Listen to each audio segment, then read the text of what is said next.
The highlight of the President's SONA was nung sinabi na mahiya naman kayo, initiative errata for the boys SOP.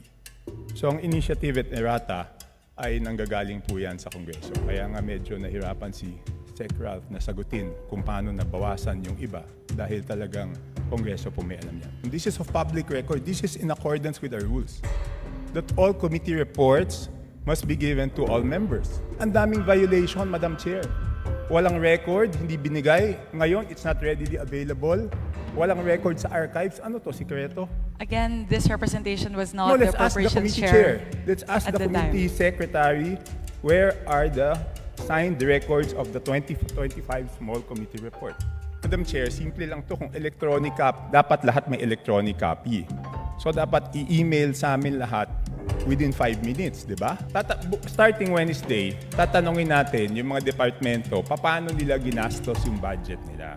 Paano natin sila tatanungin kung paano nila ginastos yung budget nila kung hindi natin alam paano sila nabawasan at paano sila nadagdagan. The small committee report of the 2025 budget. Let us just ask the COMSEC kung meron o wala. So meron ba o wala?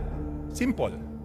Kasi di ba kung meron, ang dali-dali naman, di ba wala? Just like any other bill, the bill is different from the committee report. There must be a committee report included to the bill. It is not one and the same.